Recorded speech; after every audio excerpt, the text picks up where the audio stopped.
Hi friends, Dean here with Escape to Gaming. It's been a while since I've done a good old-fashioned vlog. I'm still a little bit under the weather, sick from the temperature change and just like a lingering cold that won't go away, but I feel well enough to do this. Actually, I was going to do this rant last week, filmed it for like an hour, and then like a third of my audio was corrupted, and I had to just scrap the entire thing. It was so much work, and I had no more time to redo it.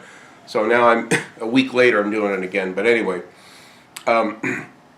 this kind of was initiated because I've seen so much stuff on this new Red Dead Redemption 2. I watched virtually every single review of it.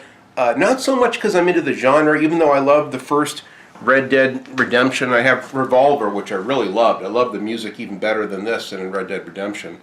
More of a spaghetti western and kind of an arcade game. So because I like this so much, I pre-ordered Red Dead Redemption and got a couple little pre-order incentives with it. And at the time, I just was leaving town, so I took my Xbox 360 and only this game and played it for off and on for 7 months with the limited time. I was putting in like 14-hour days, really tired, but I'd come home and I would try to put like an hour to 3 hours a night in this.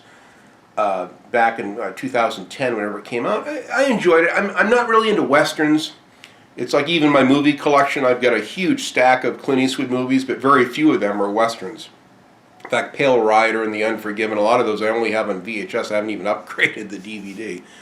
But I have all of his other ones, all the Dirty Harry ones, and Every Which Way But Loose, and The Gauntlet, and I like the other Clint Eastwood movies. But nothing against westerns. When I was a kid, I loved them, but I don't know, I just kind of outgrew them. The same thing with like the Robin Hood, the days of the medieval days and castles, and so as it relates to Skyrim and The Witcher 3, I could never be engaged enough to see through those games. When you're younger, you'll play everything. You'll play anything. It's just a game. It doesn't matter. It's a challenge. But as you get older, you kind of know what you like, and you know what you don't like, and you know what's worthy of investing the mega hours into. So I only got a third of the way. I went down into Mexico, did a few of the missions, really loved the graphics. I lived in the desert for close to 10 years, so I liked the desert setting. The graphics were great, the little meeting the strangers, and a lot of things that I liked about it, but it never, obviously I never followed through, so it just wasn't that great of a game for me. I see how it's great, and I'd like to replay it from the beginning and play it all the way through someday. I would. But again, it really helps to really be into the genre. If you're not into the genre, it's kind of a chore to go through it, and you almost resent a lot of the little minutiae that the game makes you do in the way of hunting and upgrading your character or whatever. But I like to give this a chance. The Red Dead Nightmare thing I thought was absurd. Zombies in an Old West. It was like the most removed thing. I would never play it, but. So I'm just still happy with my original pre-ordered copy here. But because of all of the new Red Dead Redemption 2 reviews, and I've watched every one, I've really enjoyed the reviews because I love Rockstar Games. I'd never played Grand Theft Auto 1 and 2, but back in the day, I played this, I bought this, and I mentioned this in a few older rants. I bought this, I think the day it came out. I happened to be at Best Buy. It just came out. I was looking for something new to play. I was playing everything back then on the PS2. And this guy there goes, "Oh, dude, this is like the hottest new thing. You should get this." So I bought it. Back then I didn't have the internet. I didn't know what this was. It's like, okay, Grand Theft Auto 3. Okay, Rockstar, what's that? I didn't even know what it was. Had no idea. I kept looking at the back and trying to see if it was something that I'd even be interested in. Well, stealing cars would be kind of cool. And shows him here with a sniper rifle on a roof. It might be fun, I loved Driver 1 and 2, and I kind of thought it was like that. So I didn't know what it was. So I bought the game, went home, put about 30 minutes of it in, and I just didn't like it. I didn't get it. I thought it was a completely different concept. I really wasn't too into open world games then, only just Driver 1 and 2. So I took the game back. I drove 23 miles back to my Best Buy. I was kind of pissed off. And I want my money back on this. I don't like this. I'm not going to sit through this. Just paid $50 for it. Took it back. The guy goes, "I'm sorry. Once you take the cellophane off, that's it." So it's like, fuck. Drove all the way back home. I goes, "Well, I might as well play it now." So I put it in. And after about 3 hours or so of playing it, I quickly saw the gimmick. I saw the catch with the narrative, with the story, with the freedom to approach the different missions any way you want. sometimes you can get ahead of a convoy and you jump out with an M16 or a gun, or you could get out and lob grenades. I mean, I liked the freedom in it, and I quickly saw, along with the satire and everything else, what made the games so great. And I've been a big fan of Rockstar Games ever since. So the day this came out, you better believe I bought Vice City, devoured it. And I like both of these, but when San Andreas came out, because I lived through the LA riots, the whole gangbanger, thing, and that a lot of the music and that culture in LA at the time was like a major turnoff for me. So even though I love the mechanics and adding nitrous to the cars and great radio stations, and I love the fact it was in my favorite city, Los Angeles, where I lived at the time, and so I gave it a shot. I got into the San Francisco landmass, I made quite a ways into it, but I never finished it. I probably have 100 hours in it too.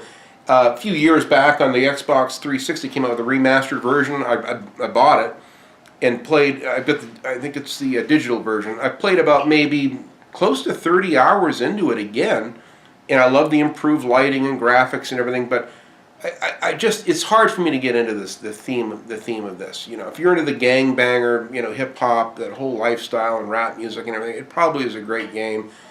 But not so much that, but I noticed that Rockstar is a master of the details, and they really got between the radio stations and the minutia of the satire, the character development, a lot of the details in the environments and the way you could take the cars and stuff. It was great. And even the hidden packages, the collectibles, actually you had a real world benefit. Every 10 packages you'd find, you'd have another weapon at your back at your hideout or your safe house or whatever. And so that way you could quickly level up. I went out of my way to find as many packages as I could just to unlock as many of the Uzi and the handgun, shotgun, and the weapons that kind of revolve in little circles around at your hideouts. And it made doing the missions a lot easier when you've got the proper weapons. So I love the layering that Rockstar put into this. A lot of thought went into these games. But when they came up with this one, you could still do the hidden package, although it was spray painting over graffiti then. And after every 10 of those you'd unlock another weapon at your house, which is fine. But what they introduced in this, which I really kind of didn't like, was this, you go to what now? I got to eat, or I'm going to lose too much weight, or okay, what? I'm going to get fat, and I got to go to the gym and work out. And I remember doing that in the Warriors. It actually helped if you went back to your little hideout in the Warriors, and you'd work out, and do chin-ups and push-ups and whatever the exercises were. It would actually... that would be a benefit in that world, and then you'd obtain a set of brass knuckles or steel-toed boots, or you'd get something out of it, I think, if I remember right. And so you could see that Rockstar was evolving their games for more detail, which in some ways would make it more immersive, but they almost went too far with it to where it's like I got to stop and do what now? I got to work out, and I got to get a haircut, and then the phone was ringing because I got to date these broads or these chicks or whatever. And it just seemed kind of off to me, or maybe off-putting. Again, there's a lot of things working against me with this game because I really had a strong disdain for the gangbanger attitudes and actions. And it was just hard, to enjoy the character and the story. So, that's part of the reason why I'm doing this, is to state that you have to be into the premise and the characters in the game and really see yourself in that place. A lot of people have picked me apart because I won't play as a female protagonist, although I do in the Tomb Raider games. And I'm looking forward to playing the Rise of the Tomb Raider, which I do have, and even the new Shadow of the Tomb Raider when it comes out, because I've been playing the Tomb Raider games from the PS1 days and really enjoyed them. So it's not that I won't play as a female character, but it's just harder for me to be immersed in it. So games that have a heavy, where you're forced to play as a female warrior, it's just, if I'm not into the premise, it's hard for me to roll my sleeves up and invest 30, 60, 100 plus hours into something for a character I'm like removed from, if that makes any sense. But again, it's just a subjective thing.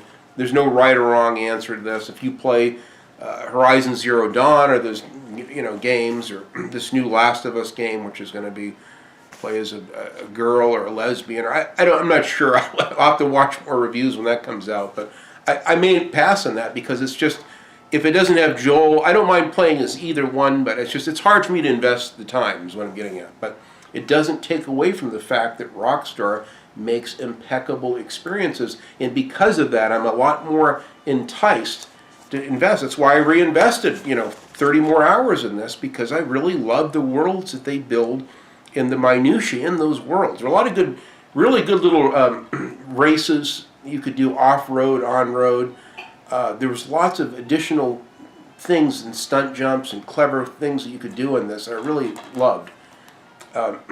In the jetpack, which you apparently unlock later, unless you have the cheat code. So, I like the flying in this. So they introduced new things like flying and stuff in this, and parachuting, and biking, mountain biking and stuff, that going down the big mountain there and everything. It was a lot of really cool stuff that I did like. That's why I gave it another chance.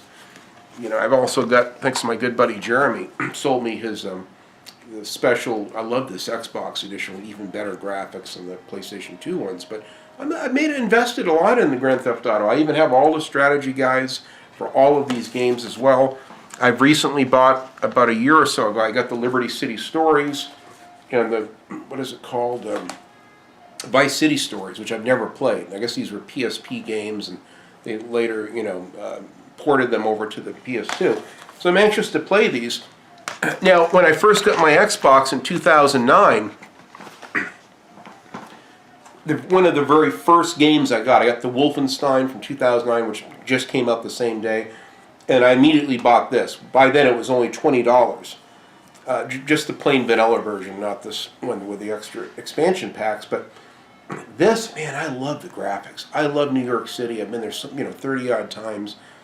And I like that they were really taking the Liberty City thing seriously with a very realistic look at New York City. I love the physics of the cars, even though a lot of people balked at them and complained about them. Now this, I'm right exactly at the very middle of the game, right where you have you're just starting the major big heist in the second island or whatever, and you're orchestrating all the pieces. And I'm right there right now. And just getting ready to do that mission, what turned me off from this game, again, kind of like with, San Andreas, was like too much minutia. You got to stop, the phone's ringing constantly. This is where the advent of the new flip phone, the cell phones, were coming into play back in the 2000s. And all of a sudden the damn cell phone would ring, and it's one of your buddies that wants to go play darts. You got to take them bowling.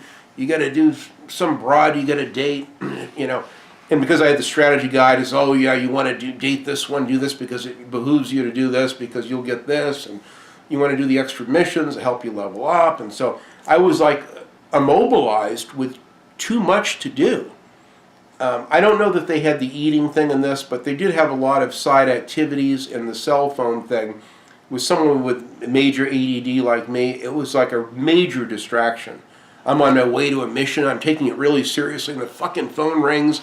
And okay, so I gotta, what now? And I felt like compelled to do every single phone call. I gotta stop what I'm doing, even though I was really, had my heart set on doing this mission, and go take this SOB bowling, and hopefully he's satisfied for the night, or, and it was kind of a turn up. That's why I never finished it. I've gone in and just purposely got into police chases. I've gone through and, explored the entire city. I did the Lost in the Dam because I like that, because they opened up all 3 cities right off the bat, and you could go without getting penalized, with 5 stars, and you could at least explore those areas. So I started to go through the missions of the Lost in the Dam just to kind of open that up and open up that world and story. But this is one that I will get back to, and I would like to start it, probably from the beginning again, because it's been so long. If you forget, you haven't played them in years, and all of a sudden you forget the button moves, you don't know where you are in the story, and, So I may just replay this one from the beginning again. But I love the GTA series. So when GTA 5 came out, I was extremely excited. I did a wonderful midnight launch unboxing deal. Sadly, I got copyrighted for like 15 seconds of like a heart song or something that was in the radio in the background in my wife's car going to GameStop. It's one of my favorite pickup videos, midnight launch pickup videos I've ever done. And I went home and unboxed the special edition with all the posters and all the extras, and did initial gameplay impressions of it. I was so excited, and that they removed all the audio. I didn't get a copyright strike, but it was copyrighted, and they just arbitrarily took my audio, so I said fuck it and deleted the video. It's one of my favorite videos that I've done. But it doesn't take anything away from the game itself. I love the GTA 5 game. I've got it here somewhere, or maybe I don't. Oh, it's in my closet in the other room. But GTA 5, in fact, after watching so much Red Dead Redemption, and then yesterday after work I get home and Solid Rev just did his impressions of it finally, and I even sent him a text days ago, dude. How exactly how are you liking this Red Dead Redemption 2? Is you having fun with it? And I'm sure he was, because it's like his kind of game. Just like, to be honest, just like Mad Max was like made for me. He said that in his impressions video, and I'll have a link for it below. He said, "Oh, this game is made for me. This, Red Dead Redemption 2. It's like the perfect experience." And he found lots of things that he wasn't elated about with the game, but overall, he had a wonderful time with an experience, and I live for that. I love watching videos of my friends, even if I'm not into the genre, to see what they're into and that they're passionate about. And it's inspiring for me, because it reminds me of why I love Rockstar Games too, because I love all that detail and the immersion because of it. And Mad Max is probably one of my favorite current gen games for the same reason. The attention to detail, the photorealistic world building, and the subtle way that the story is told through the hidden relics and everything makes this a wonderful experience. Now that I'm feeling better, I've been playing a lot more games lately, trying to get through, Call of Duty World War II. I got this Guns, Gore, and Cannoli game, which I've been playing. I'm really enjoying that quite a bit.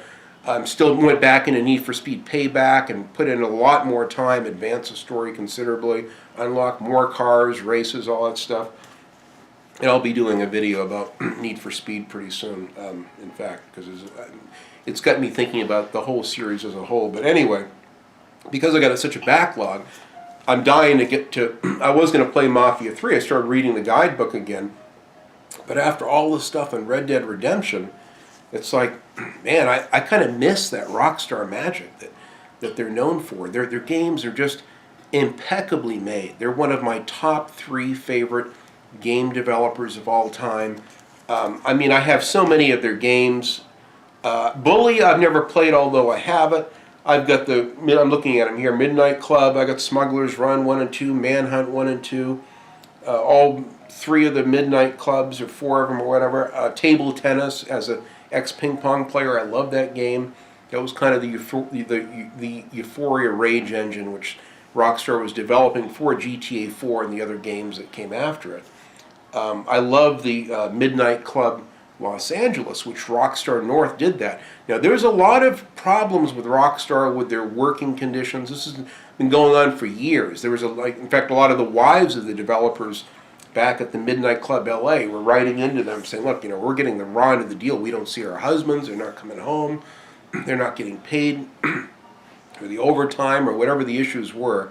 There's this whole thing, wives against Rockstar Games thing, that was popular back then. But that was Rockstar North. So it had a very troubled development going on throughout the Midnight Club 3 and Midnight Club LA. There were a lot of problems with that game and making that game. And then what did they do? They went on to make the Red Dead Redemption series, which also had its issues. And so there was a lot of problems in the early stages with development. That game took years to come out because of that. So Rockstar's had a kind of a troubled past, but in the end of the day, they wait until it's done and they release a really good product. And it's to be expected. It's how the industry is. I put in 80, 90-hour work weeks in Hollywood, and sometimes that's what it takes to stay on budget and on schedule. They wait till the last minute to sign a contract and a big movie deal, and all of a sudden now you've got a gun to your head. You get 6 weeks to produce 6 months of shit. So you're working literally around the clock till you're like falling asleep at your job. I would leave at like 12 to 1 in the morning, go home, get up at 5 a.m. and go back and do it all over again. I did that for 4 months straight without one day off. So I know all about hard work and what it takes to get ahead. And it's what it takes sometimes to get a good product or service out. But anyway, and I've got the Max Payne, 1 and 2, and of course Max Payne 3, one of my favorite games of all time. I love Max Payne 3. It's one of my favorite 7th gen games in particular. But again, because of so much glowing reviews, and I'm thinking back, well, geez, I remember GTA 5 got that 10 out of 10. In fact, I have the GTA 5 strategy guide here. And I got this out on the table. I was thinking initially of playing this. I said, you know what? I'll just play GTA 5. You know, because I remember the 10 experience. I have over 100 hours in the 360 version. I immediately, day one, bought the PS4 remastered definitive edition, whatever, with the first-person view and all the DLC and everything. But I never played it.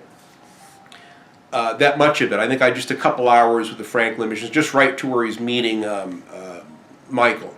And then I stopped it there. So I'm thinking I was going to go back and resume that. Instead of doing Mafia 3, which I had planned, I said, I really need to replay this. It's actually been 5 years now.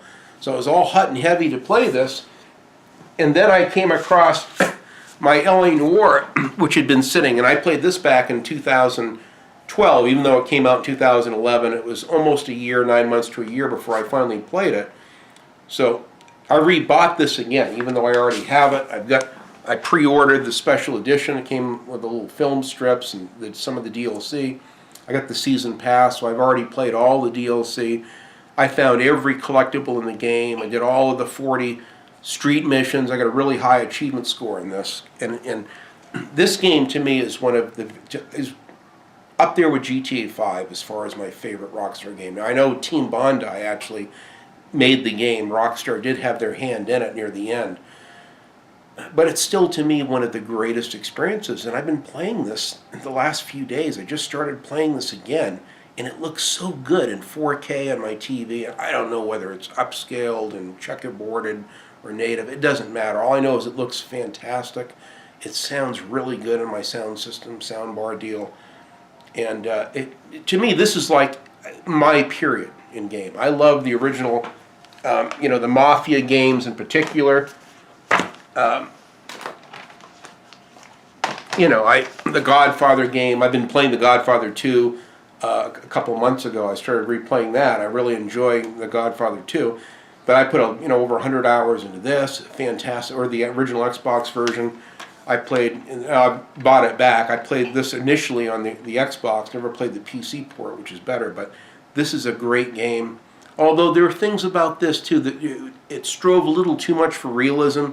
We had to obey the traffic laws, and God forbid you go over 35 miles an hour, the cops pull you over. And to me, that kind of takes you out of the experience. Sometimes they can go a little too far with the minutia, or the detail in the name of making it realistic.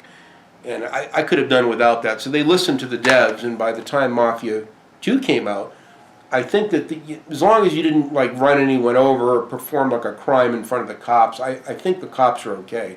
I think maybe they got you if you went speeding, but I think you could go through red lights, I think, in front of the cops. It wasn't an issue. So they kind of lightened up on some of that stuff. And a lot of people don't really like this game for the same reasons why they didn't like LA Noire. They said it's a beautiful open world, and you can technically go everywhere, but it's kind of lifeless. There's nothing to do in that world. I mean, again, this is a narrative-driven game. Narrative-driven game, which is what LA Noire is. So people that bought this thinking, oh, good, this will be like, this is going to be like GTA instead of Vice City in the 80s. This will take place in the 40s, like GTA in the 40s with old gangster cars and cops and robbers. And so people had an impression because they know Rockstar Games. And I think a lot of people were really disappointed. And this is a very slow-paced game. It starts out very slow. It's very character-driven. You can't even take out your gun when you want. You could run down people, and Mark Bussler did a review of this, and as usual, all of his reviews are running over people on the sidewalk and flipping cars over. And to me, it's not that kind of a game. I don't know why he portrayed the game that way, but you can technically do it, but it's not designed for that, and it actually affects your ranking as a police officer. You are a cop, not an anarchist, And so I think a lot of people couldn't get into this, but to me, this is my period. I love the 40s and the 50s in particular.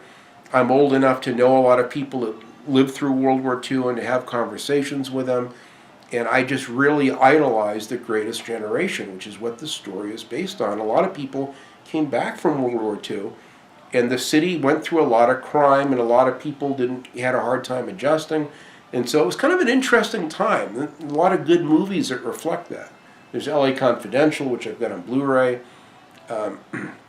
Many film noir, you got Double, Indemnity, a lot of famous, L.A. noir kinds of movies that were made. The Concrete Jungle, I can't think of all of them, but I've got quite a few of them. In fact, most of them I have on VHS, old black and white movies, with Robert Mitchum and Out of the Past, another really good one.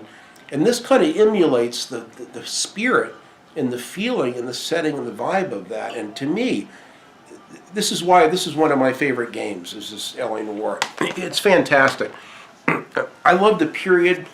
You still have cars and guns, but it's a different period where people had their value system and their principles were more aligned. Society overall was going in a really good direction. The country felt good coming back, finishing World War II, and we were like the heroes, and it was a very prosperous time across America, especially in Los Angeles. And the attention to detail and how they got LA so right is just amazing to me. This game, I could not put this down. Now, I had a hard time getting into it initially. I think I started playing it the first week I got the first one on the Xbox 360. And I just didn't understand. Again, I didn't know what it was. I think I pictured it was going to be a GTA in the 40s. And it wasn't. And it's not that I didn't like it. I said, well, I'll put this aside. In the meantime, there were lots of games that coming out in 2011 that I did play and play quite a bit of.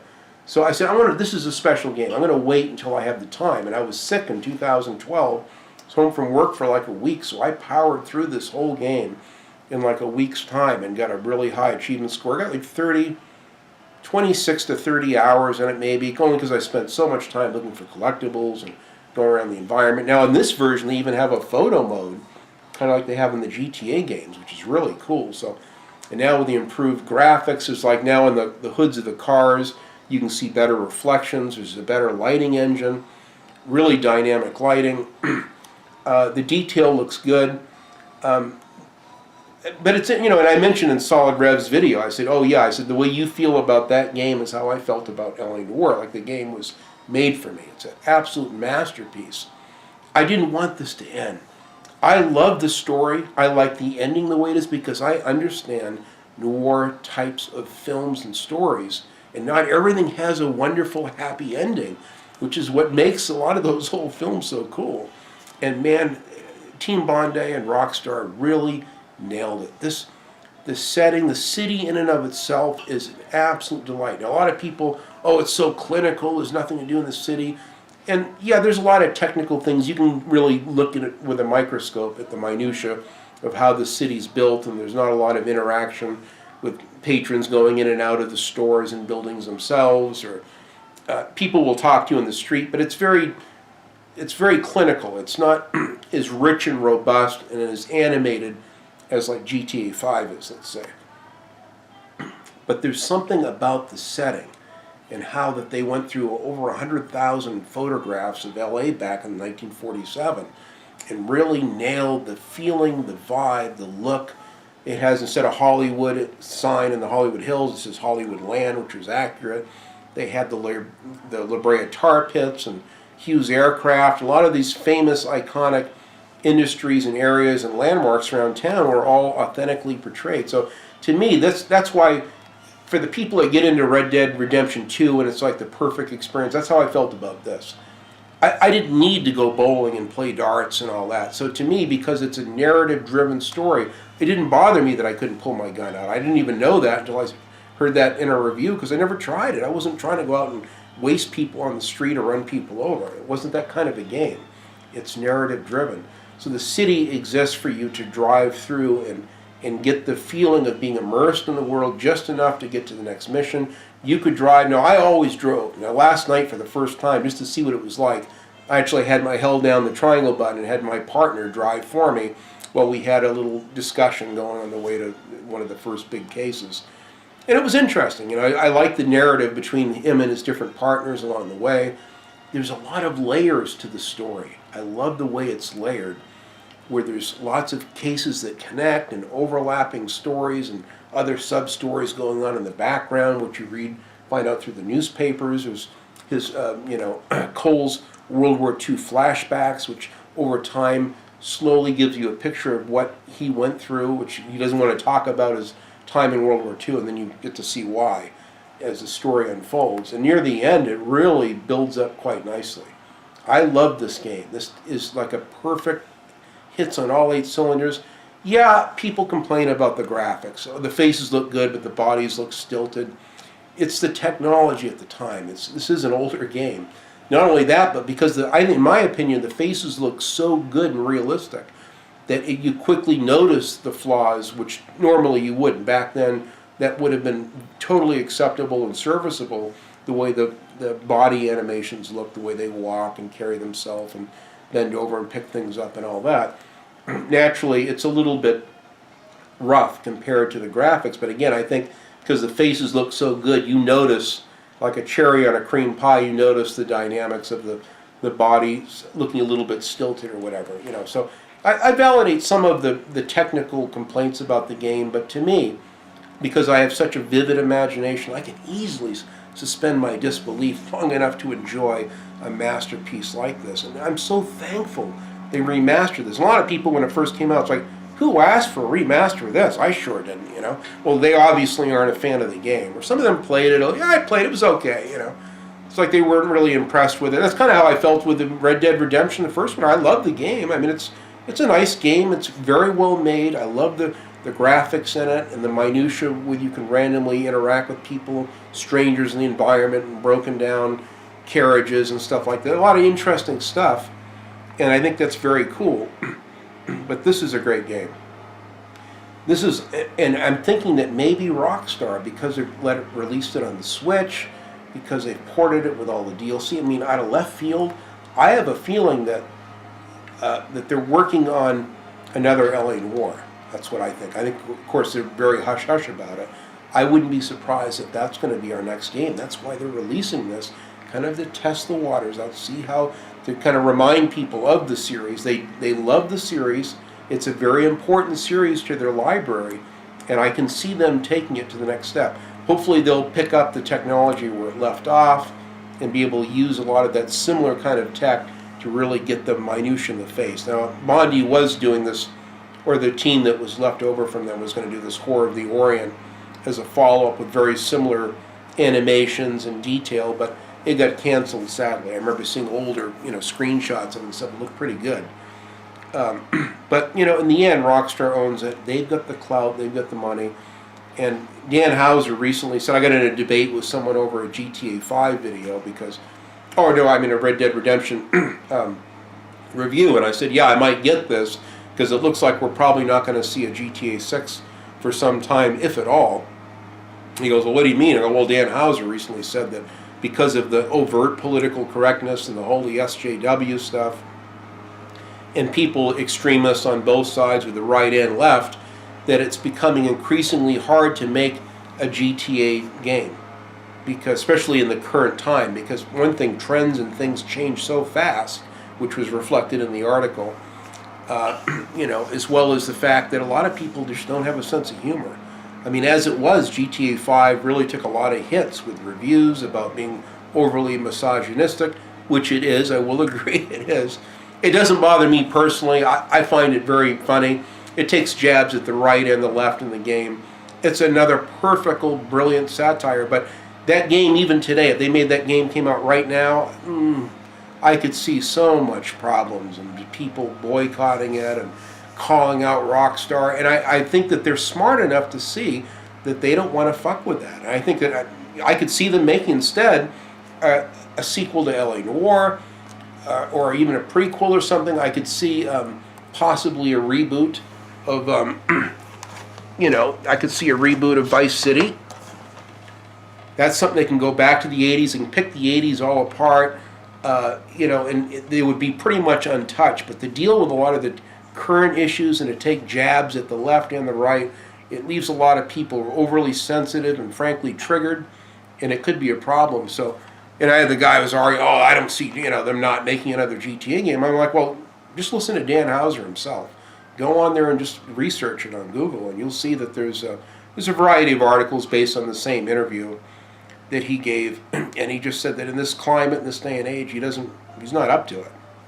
So that's it. I mean, Red Dead Redemption 2 may be it, or maybe down the road a year or two from now, if we're lucky, maybe we'll get another LA Noire. I, for one, would absolutely love this world and experience. I've had so much fun. It's so great going in. I've already forgotten all the cases, so I'm anxious to replay GTA 5 Remastered. I don't know that... Initially I was going to try to play the whole thing in the first-person mode.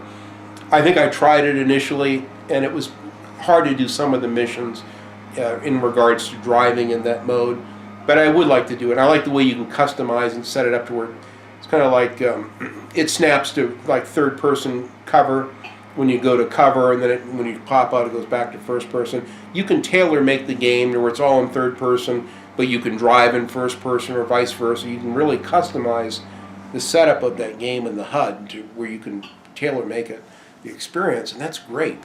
And I can see them. So, you know, the new Red Dead Redemption 2 looks really good. As far as all the care and grooming and bathing, and you got to shave your beard or not, or go to, you know, people are going to see you differently. It's like, it's another game with the way I'm so distracted with my ADHD or whatever the hell it is, another label, as if we need more labels. But I personally would have a problem with that game, feeling compelled to like fix the camp up, make sure everyone's happy, and oh, I got to do my stop what I'm doing and do hunting, and so I could see 100+ hours in that game for me, because I feel so obsessed and compelled to try to turn over every rock, and I did this with the first Red Dead Redemption, that, you know, 30% of it that I did play. I felt like I had to do every, you know, wanted poster mission, help every stranger if I could. And sometimes it's too much pulling at you, and all the care and grooming for the horse, and you know, it's like it's too much. Again, if you're into that world, if you're into roughing it and camping and the Old West and living off the land and off the grid mindset, that's a great game. But for me, I prefer more contemporary settings of games, you know, and like Sleeping Dogs. I pull this out because this is, I've got maybe 30-something hours, 35 hours in this, 34 hours. This is a great game. I never did finish it. I want to replay this. So, I mean, I'm chomping at the bit. Now I'm doing like so many open world experiences that I want to go through because I love the worlds. I love this world. I love martial arts. I love this Tokyo, driving on the other side of the road, the cars, the music, all the neon, the setting of, you know, Tokyo or Hong Kong or whatever the hell it is in here. It's a great game. And so I'm excited. Now I've had a 2-year additional backlog of games piling up, and here I should be playing new games like Mafia 3 and one's out, and yet I'm returning to these old games because I love the attention to detail that Rockstar puts in their games. Let me know in the comments, what Rockstar games are your favorites and why? What is it? Are there any of them, like myself, that you didn't finish and for any particular reason? Are there some that you liked initially, but as you got into it, just wasn't your thing? Or do you pretty much like and play all of them to completion? I'd like to know in the comments. I'm always curious to see what other people's tastes are and see if anyone else is like myself in that respect. But you clearly, like GTA 5 I finished, you know. GTA Vice City and 3 I completed not once but twice, 100% of them twice. Every vigilante mission, every taxi cab mission. I unlocked the military helicopter in Vice City, did, you know, level 100 vigilante missions with that. I mean, I went to extremes, found every hidden package, not once but twice in that game. And now I'm playing on my third playthrough on the PlayStation 4 and really enjoying it. That's when I go and just play for little bits of periods of time, for like 45 minutes or so at night. I really enjoy GTA. In fact, I would like to get GTA 3 and San Andreas for the PS4. It'd be kind of nice to have them play them on a you know, newer system with trophy support and widescreen and all that. But right now, man, I'm having so much fun with this, and after this, I've got to get into my GTA 5. I'm anxious to do that, and I really would like to go back and play GTA 4 as well. I've got to get past my stigma. And I had friends, Dean, you can just ignore the cell phone, and maybe I've got to do that. Maybe I've just got to give it a chance and try to do that. But I love the Rockstar games. There's something about the way there's just so much care put into the world. Even GTA 4, they take so many pictures of New York and alleys and shitty apartments, and to really get the environment's absolutely right. The trash blowing in the wind, and it's so good. I even have the soundtrack. Where is it? I have it here. Oh, in fact, I've got the entire soundtrack to L.A. Noire. I found this last night. I have this, and I've got all the Tangerine Dream music for GTA 5, which I downloaded and ripped my own CD of. So I was playing this on my little CD player last night. I made this label out of one of my little inserts. It came with my Xbox 360 version, just so I could quickly ID it as a LA Noire thing. But I love the soundtracks. I have all of the Vice City soundtracks as well. Fantastic. So to me, it's a world that I invest in. I have the Bully game, which I've never played. Again, that was a genre that, because I didn't really like school that much, it wasn't a great time for me. And I was in a boarding school, kind of like the one that is portrayed in Bully, where a lot of rich kids and, overbearing, principalities you had to deal with. And so it wasn't a good time for me. So that's why I've never played that game, but it looks good. I see a lot of people that rave about Bully. I have the Scholarship Edition. You can even play it on the PlayStation 4 now. So it's the Manhunt games as well. Now you can play Manhunt on the PlayStation 4. Sadly, they don't have Manhunt 2, which is really an awesome game. I really like it. I could go on for an hour just on Rockstar Games and all of them. Smuggler's Run, all the Max Payne games. There's so much to them. And again, it's just all boils back to Rockstar's impeccable attention to detail with the writing, the characters, the setting, the environments, the music, the sound design. It's nice in this day and age of so much crap that you've got to wade through. Right off the bat, there's less and less games I find myself interested in. But a Rockstar game, I'll make the exception. And eventually I'll get that Red Dead Redemption 2, and I'm sure I would like it. It would take me a while to get into that setting and everything. But I'm just happy to see that many of my friends are really digging the game right now. So that's my look at Rockstar Games and open world games. If you haven't played this new remastered version of LA Noire, either on the Switch, and I've heard it looks really good on the Xbox One X as well. It's a fantastic game. Comes with all the DLC. There's an extra 3 sets of collectibles, which I love. It gives you a reason. You go out and you find landmarks and you uncover those. That actually helps your ranking to where you have more intuition points to use for your cases. So they give you reasons for some of the, you can unlock certain outfits, which also help you with fist fighting, help you with better aiming with certain weapons, taking more damage, that kind of thing. There's even an outfit you can do through finding all the hidden badges, police shield badges, that you can unlock an outfit that helps you, improves your odds of getting your interviews correct or not. So this is a great game. I would highly urge you to, if you have any love for this kind of period in film noir, either books or movies in particular, like LA Confidential, you'll absolutely love this game. Again, we all have certain settings and genres that really jive for us, that hit on all 8 cylinders, and for me, this is one. I could play back in the 40s or the 50s all day long. That's why I love Mafia 2 so much as well. So thanks for watching, guys. I really appreciate it. I'm going to have some more stuff. I'm actually working on a retrospective on the Need for Speed series as well. Another one that I really love. Been there since from the beginning. It's had a lot of ups and downs. I want to talk about that. I've got my strategy guide collection video coming, which I'm going to do soon. I've got a Blu-ray collection video coming as well. I've got a lot of Blu-rays I've bought this last year, and it's like my collection's far bigger than it ever was. And pretty well rounded. Real happy with it so far. So thanks a lot for watching, guys. Have a wonderful weekend and week ahead, and enjoy those games and experiences, because that's what it's all about at the end of the day. Thanks, guys.